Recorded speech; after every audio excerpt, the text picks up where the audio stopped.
so before we go much further with our 21 essential learning skills, I'd just like to take the chance to speak to you about reinforcement and then building off that, token economies.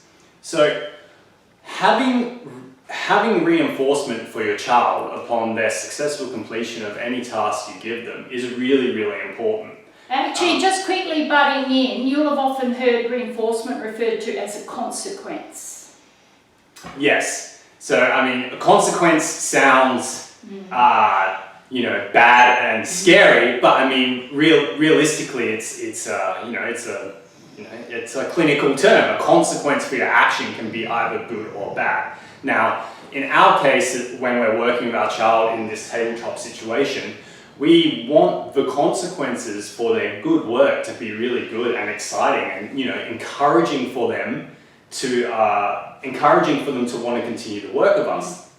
Now, as you could see in that first task we did, having our child look at us when we say their name, they were being reinforced in what's known as a one-to-one situation. So that means they did one thing that I really liked, and then I reinforced them for that. Now, when you have a very early learner, you quite often will have to reinforce in a one-to-one scenario because the system has not been well established in their head yet that when I do good things, cool things happen to me. So you want to really explicitly teach them that.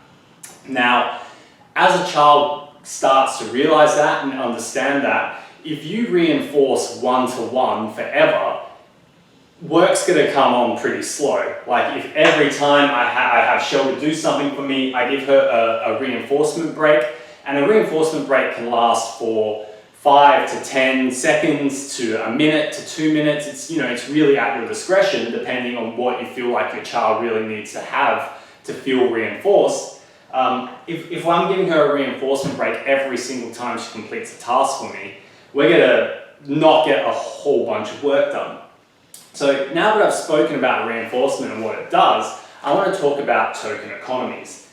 Now, you can see here is an example of what I would call a token strip, and this is kind of a fancy one. It's a strip of metal with some Velcro dots placed on it, and we've used some 20-cent coins with Velcro on the back to represent tokens. And you can see this is a 5-token strip. Now, what this would do for me is that rather than reinforcing one-to-one, I want to establish a system with a child where they understand that one-to-one isn't going to get them reinforced anymore. What's going to happen is, once they complete 5 successful tasks, then they will access their reinforcement. Now, when you first start using a token economy, it doesn't have to be 5.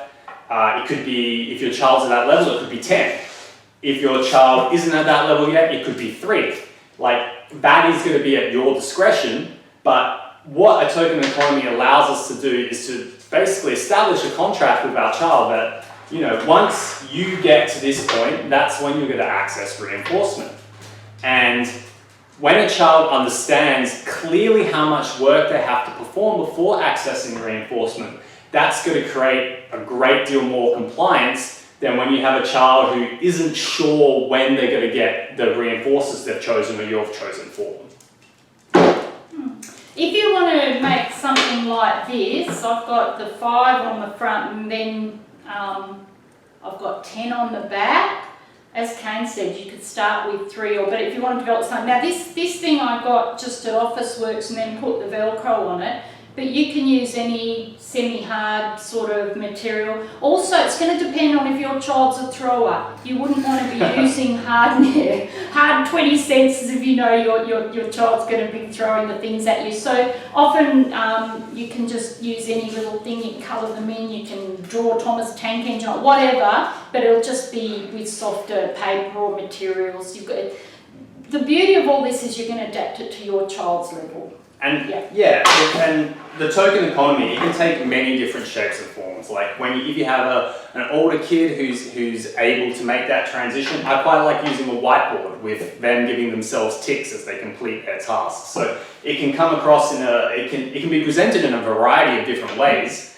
But basically, it's very important to establish a token economy early on in your child's work schedule, because that way it's easy for you to communicate to your child how much work you expect them to do before they receive reinforcement, and it's very easy for your child to understand how much work they need to do before receiving reinforcement. And just quickly, yeah, so with a token economy, as Kane was saying, you can do anything with it. And the way our token economy is numbers end up in our bank account. It's exactly the same sort of thing, but it will look different.